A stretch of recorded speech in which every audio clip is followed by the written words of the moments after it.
మీ బంగారం తాకట్టులో ఉందా? విడిపించుకోలేక ఇబ్బందులు పడుతున్నారా? అయితే మీ బంగారాన్ని వెంటనే విడిపించి కొంటాం. గణేష్ గోల్డ్. మీరు సంప్రదించాల్సిన ఫోన్ నంబర్లు 9160-266-916, 8712619507.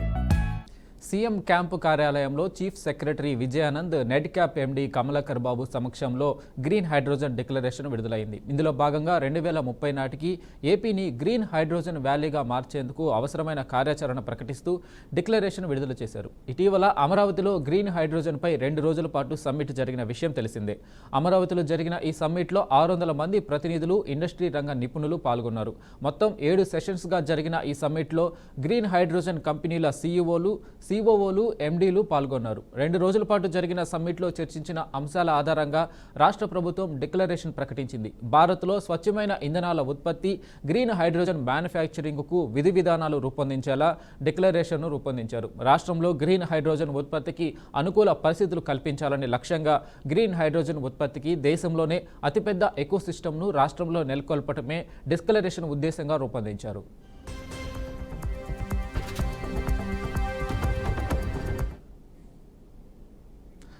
ఏపీ లిక్కర్ కేసులో మరో కీలక పరిణామం చోటు చేసుకుంది. లిక్కర్ కేసులో సిట్ ప్రైమరీ ఛార్జ్ షీట్ను దాఖలు చేసింది. ప్రాథమిక ఛార్జ్ షీట్లో వైసీపీ అధినేత జగన్ పేరును ప్రస్తావించడం కాకరేపుతుంది. వరుస పరిణామాలతో లిక్కర్ కేసు ఏపీ పాలిటిక్స్లో మరింత హీట్ పెంచుతుంది. ఒకవైపు ఎంపీ మిథున్ రెడ్డి అరెస్టు, మరోవైపు ప్రాథమిక ఛార్జ్ షీట్ దాఖలు, అందులో మాజీ సీఎం జగన్ పేరుండడం. ఇలా ఏపీలో లిక్కర్ కేసులో ఒకే రోజు సంచలనాలు క్రియేట్ అయ్యాయి. లిక్కర్ కేసులో 305 పేజీలతో ప్రాథమిక ఛార్జ్ షీట్ను దాఖలు చేసిన సిట్ పలు కీలక అంశాలు పొందుపరిచింది. ప్రైమరీ ఛార్జ్ షీట్లో జగన్ పేరు ప్రస్తావించింది. ఆయనకు తెలిసే లిక్కర్ స్కామ్ జరిగిందని పేర్కొంది. కేసులో మరో 8 మందిని నిందితులుగా చేర్చింది. సైమన్ ప్రసన్, కొమ్మారెడ్డి అవినీష్, అనిల్ రెడ్డి, సుజల్ బెహ్రాన్, మోహన్, రాజు, బొల్లారం శివ, ముప్పిడి అవినాష్ అనే 8 మంది పేర్లను జత చేసింది. తాజా జాబితాలో లిక్కర్ కేసులోని నిందితుల సంఖ్య 48కి చేరింది.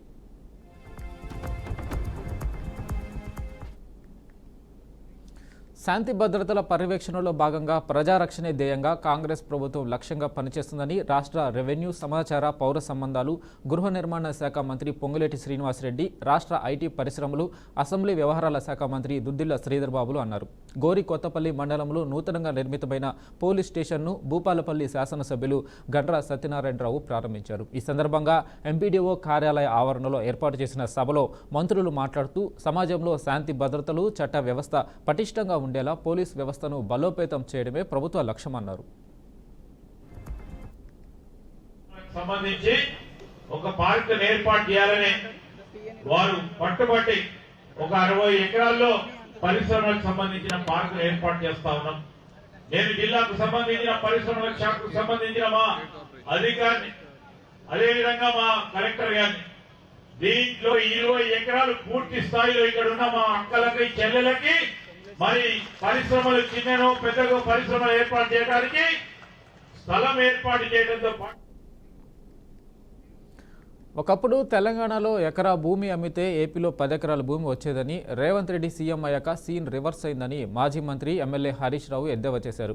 ఏపీలో ఎకరా అమ్మితే ఇప్పుడు తెలంగాణలో 2 ఎకరాల భూమి వస్తుందని, సీఎం రేవంత్ రెడ్డికి పాలన చేతకాక మన దగ్గర ఎలాంటి పరిస్థితి వచ్చిందని మండిపడ్డారు. తెలంగాణలో మళ్లీ కేసీఆర్ అధికారంలోకి రావాలని ప్రజలు కోరుకుంటున్నారన్నారు. సిద్దిపేట జిల్లాపై కాంగ్రెస్ పార్టీ పగబట్టిందని హరీష్ రావు పేర్కొన్నారు.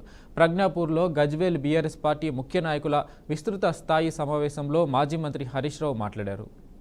గుర్తుందో లేదో పాతది నేను యాద్ చేస్తా. కేసీఆర్ ముఖ్యమంత్రి ఉన్నప్పుడు చంద్రబాబు నాయుడు ఆంధ్రలో మాట్లాడింది ఒకసారి. అరే ఒకప్పుడు ఆంధ్రలో ఎకరం అమ్మితే తెలంగాణలో 10 ఎకరాలు వచ్చు, కానీ 10 ఏళ్లలో కేసీఆర్ ముఖ్యమంత్రి అయినాక తెలంగాణలో ఎకరం అమ్మితే ఆంధ్రలో 10 ఎకరాలు వస్తుంది అని ఎవరన్నారు? చూసిండ్రా మీరందరూ? ఇప్పుడు రేవంత్ రెడ్డి వచ్చి 2 ఏళ్లు కాలే, సీన్ రివర్స్ అయిందాకా లేదా? మొన్న నేను సిద్దిపేట పోయినా, గంగాపూర్ అని చిన్న కోడూరు మండలం గంగాపూర్ ఊరికి పోయినా. ఒక మన కార్యకర్త చనిపోతే మాట్లాడించడానికి పోయినా. కొద్దిసేపు మాట్లాడినాక కూర్చున్నాం. ఏం సంగతి అన్నాక ఎరువులు, ఈ బాధలన్నీ చెప్పుకుంటా ఎవడైనా లగ్గం ఉండి అమ్ముకుందామంటే భూమి అమ్మతలేదు సార్. ఏమైతుందంటే 40 లక్షలకి అడుగు తీయలేదు, ఇప్పుడు 20కి ఇస్తామంటే కూడా ఎవడత్తలేడు. అంటే ఇప్పుడు ఏమైంది? సీన్ రివర్స్ అయింది. ఆడ చంద్రబాబు నాయుడు అయింది, రేవంత్ రెడ్డి అయింది. ఇప్పుడు ఏమైతుంది? ఇప్పుడు మళ్ళా ఆంధ్రలో ఎకరం అమ్మితే తెలంగాణలో 2 ఎకరాలు వస్తుంది. అయిందా లేదా? గజ్వేల్లో మీ అందరికి అనుభవమే ఉంటుంది. రేట్లు తగ్గినాయా పెరిగినాయా? ఎంత తగ్గినాయి? సగానికి సగమైంది. ఇంకా 2 ఏళ్ళు ఉంటే ఇంకేమైతుంది? జోగులాంబ గద్వాల జిల్లా ఐజ మండలానికి చెందిన వెంకటాపూర్ గ్రామానికి చెందిన వైద్య విద్యార్థిని సుస్మిత తన చదువు కొనసాగించేందుకు ఆర్థికంగా ఇబ్బందులు ఎదుర్కొంటుంది. ఈ నేపథ్యంలో ఆమె ఇటీవల BRS working president KTR X వేదికగా సంప్రదించి సహాయం కోరింది. సుస్మిత ట్వీట్ చేసిన వెంటనే కేటీఆర్ స్పందించి తాను సహాయం చేస్తానని హామీ ఇచ్చారు. ఇది నెటిజన్లతో పాటు సుదూర గ్రామాల యువతకు స్ఫూర్తిగా మారింది. ఈ సందర్భంగా కేటీఆర్ సుస్మితకు సహాయం చేసిన డాక్టర్ చంద్రశేఖర్ దంపతులను ప్రత్యేకంగా అభినందించారు. సామాజిక బాధ్యతగా విరాళాలు అందిస్తున్న వారిని ప్రోత్సహిస్తూ మరింత మందిని ఇలాంటి సేవా కార్యక్రమాల్లో పాల్గొనాలని కోరారు.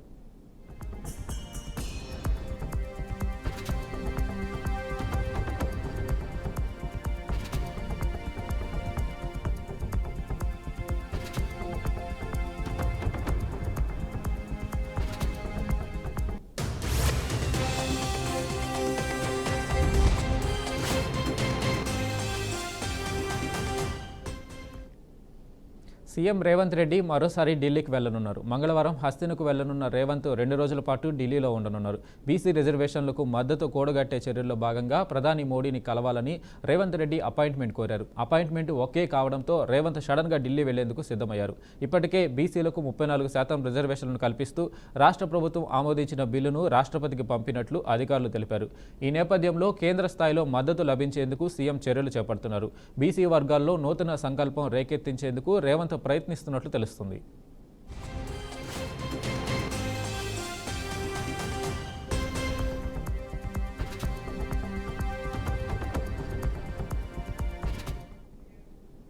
కృష్ణా జిల్లా పామరులో మాజీ మంత్రి వైసీపీ నేత పేర్ని నాని రప్ప అంటూ కొట్టిన డైలాగులు ఆయన్ని మరో కేసులో ఉచ్చులో బిగుసుకునేలా చేశాయి. ఓ కార్యక్రమంలో ఆయన మాట్లాడుతూ రప్ప అని చెప్పడం కాదు, కన్ను కొడితే రాత్రికి రాత్రి చేసేయాలంటూ చేసిన వ్యాఖ్యలు తీవ్ర దుమారం రేపాయి. ఏదైనా పని చేయాలంటే చీకట్లో కన్ను కొడితే పని అయిపోవాలని పేర్ని నాని వ్యాఖ్యానించడం ఏపీ రాజకీయాలను షేక్ చేస్తుంది. పని చేయాలంటే అనవసరమైన మాటలు అల్లరి కాదని, పనిచేయడమే ముఖ్యమని హింసను ప్రేరేపించేలా వైసీపీ క్యాడర్ను ఉద్దేశించి పేర్ని నాని వ్యాఖ్యానించడం పొలిటికల్ హీట్ను పెంచేశాయి.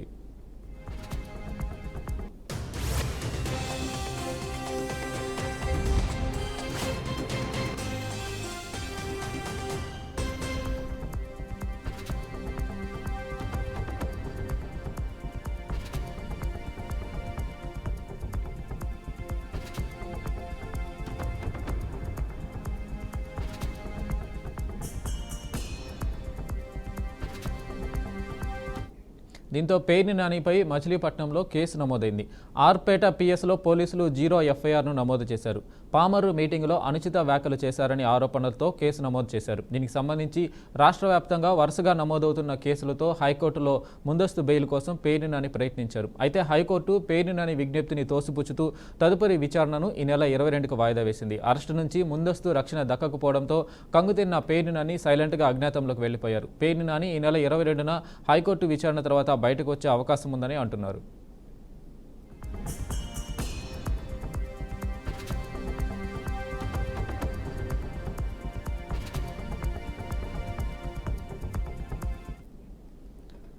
ఆంధ్రప్రదేశ్ మద్యం కుంభకోణం కేసులో మాజీ ఎక్సైజ్ మంత్రి కె నారాయణస్వామికి 3 రోజుల క్రితం సిట్ నోటీసులు జారీ చేసింది. సోమవారం సిట్ కార్యాలయంలో విచారణకు హాజరు కావాల్సిందిగా నోటీసుల్లో పేర్కొంది. అయితే అనారోగ్యం, వ్యక్తిగత కారణాల వల్ల విచారణకు రాలేకపోతున్నారని మాజీ మంత్రి నారాయణస్వామి సిట్ అధికారులకు సమాచారం అందించారు. వాస్తవానికి సోమవారం మాజీ మంత్రి నారాయణస్వామి సిట్ కార్యాలయానికి హాజరు కావాల్సి ఉంది. కానీ ఆయన అనూహ్యంగా విచారణకు రానని సిట్ అధికారులకు సమాచారం ఇచ్చారు. కాగా గత వైసీపీ ప్రభుత్వంలో నారాయణస్వామి ఎక్సైజ్ శాఖ మంత్రిగా పనిచేశారు. ఆయన ప్రమేయం లేకుండానే నూతన మద్యం పాలసీని రూపొందించినట్లు సిట్ అధికారులు భావిస్తున్నారు. ప్రత్యక్షంగా పరోక్షంగా ఆయన పాత్ర ఏమీ లేదని దర్యాప్తులో తేలడమే కారణం. అందుకే మద్యం కుంభకోణం కేసులో సాక్షిగా స్టేట్మెంట్ ఇవ్వాలని మాజీ మంత్రి కె నారాయణస్వామికి సిట్ నోటీసులు జారీ చేసింది.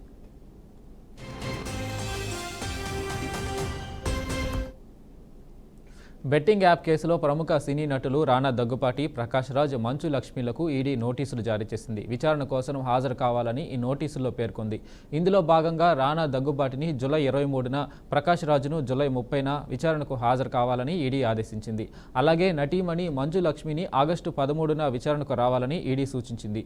బెట్టింగ్ యాప్ వ్యవహారంలో పలువురు ప్రముఖులపై ఈడీ దృష్టి సారించినట్లు సమాచారం. నోటీసులకు సంబంధించి తాము విచారణకు సిద్ధమని కొందరు స్పందించినట్లు సమాచారం.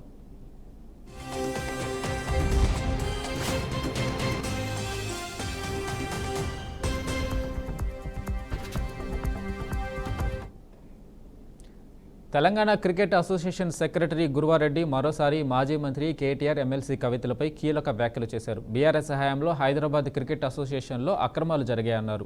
10 ఏళ్లుగా రాష్ట్రంలోని క్రికెట్ వ్యవస్థను గుప్పిట్లో పెట్టుకున్నారని మండిపడ్డారు.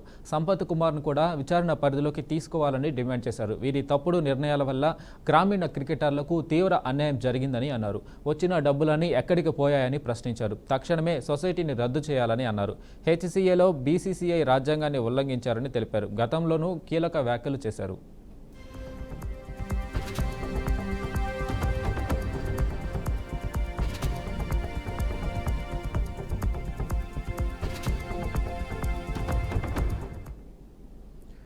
కడప జిల్లాలోని గండికోటలో మైనర్ బాలిక హత్య జరిగి నేటికి వారం రోజులు అవుతుంది. పోలీసులు అన్ని కోణాల్లో విచారణ చేపట్టి కేసును కొలికి తెచ్చారు. బాలిక హత్య కేసులో సంచలన విషయాలు వెలుగులోకి వచ్చాయి.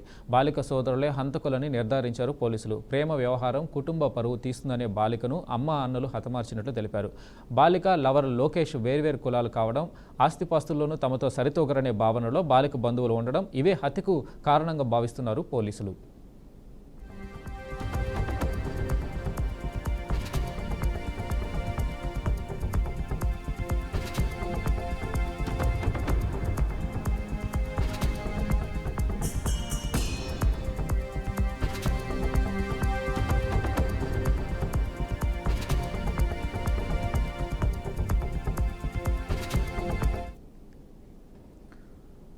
పార్లమెంటు వర్షాకాల సమావేశాలు సోమవారం ప్రారంభమయ్యాయి. మొదటి రోజే హాట్గా సమావేశాలు మొదలయ్యాయి. ఆపరేషన్ సింధూర్, బీహార్ ఎన్నికల ప్రక్రియ, పలు అంశాలపై విపక్ష పార్టీలు ఆందోళన చేపట్టాయి. దీంతో పలుమార్లు ఉభయ సభలు వాయిదా పడ్డాయి. తొలి రోజంతా వాయిదాల పర్వమే కొనసాగింది.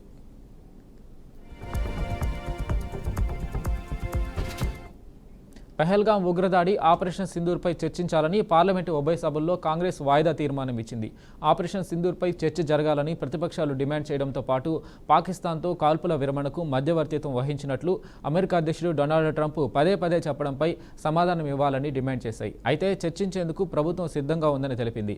తాజాగా ఆపరేషన్ సింధూర్పై చర్చకు స్పీకర్ ఓం బిర్లా సమయం కేటాయించారు.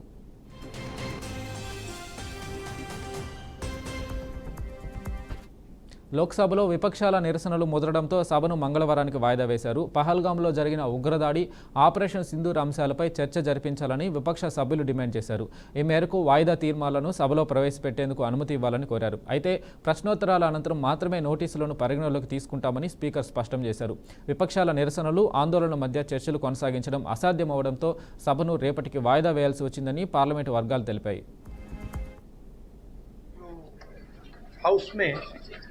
डिफेंस मिनिस्टर को बोलने देते हैं, उनके लोगों को बोलने देते हैं, अगर विपक्ष का कोई कुछ कहना चाहे तो अलाउड नहीं है. मैं लीडर ऑफ अपोजिशन हूँ, मेरा हक है, मुझे तो कभी बोलना ही नहीं देते हैं. सर ये एक नया अप्रोच है. सर पीएम ने विजय उत्सव सत्र बोला है. सर पीएम बोल रहे हैं कि विजय उत्सव सत्र है सेलिब्रेटेड सर, बट दौड़ के निकले हाउस से 1 सेकंड में. लेकिन चेयर बार कह रही थी कि हम चर्चा के लिए तैयार हैं, आप लोग बैठिए, हम चर्चा के लिए तैयार. चर्चा तो होगी, अगर वो अलाउ करेंगे तो होगी. मगर इशू ये है कि कन्वेंशन कहता है कि अगर सरकार के लोग कुछ बोलें तो हमें भी स्पेस मिलनी चाहिए. हम 2 शब्द कहना चाहते थे, अगर विपक्ष को ये अलाउड नहीं. Thank you. जो रिसर्च, इनोवेशन और मैन्युफैक्चरिंग हो रहे हैं, made in India defence equipment बन रहे हैं, उसको भी एक बल मिलेगा और जो भारत के नौजवानों के लिए नए रोजगार के अवसर पैदा करेगा.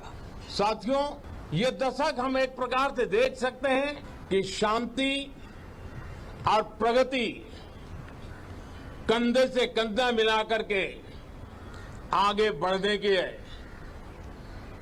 कदम पर प्रगति के एहसास करते रहे हैं. పార్లమెంటు వర్షాకాల సమావేశాలు కొనసాగుతున్నాయి. ఇటీవల అహ్మదాబాద్లో చోటు చేసుకున్న ఘోర విమాన ప్రమాదంపై కేంద్ర పౌర విమానయాన శాఖ మంత్రి రామ్మోహన్ నాయుడు రాజ్యసభలో మాట్లాడారు. ఈ ప్రమాదంపై విదేశీ మీడియా అసత్య ప్రచారం చేస్తుందని తెలిపారు.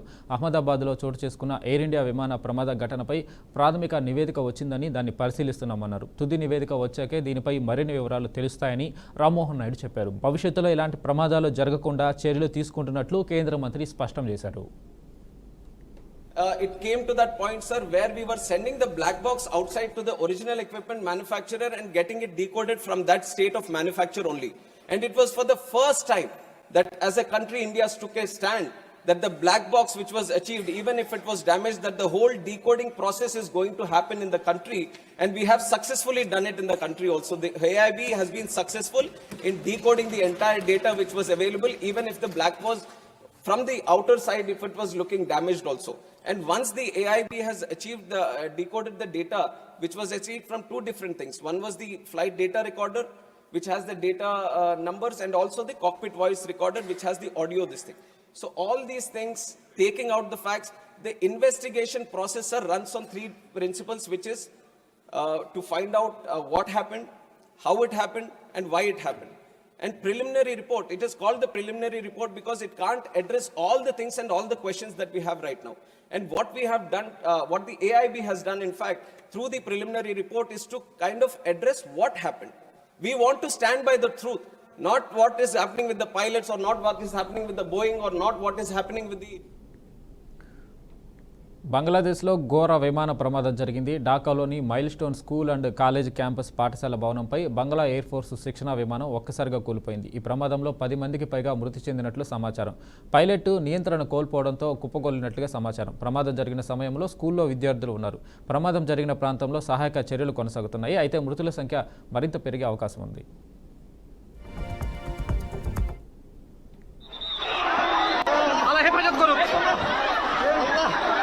বিমান দুর্ঘটনা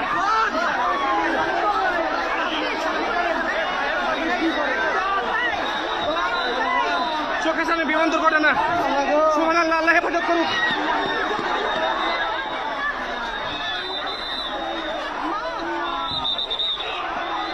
আল্লাহ হেফাজত করুক আল্লাহ হেফাজত বিমান দুর্ঘটনা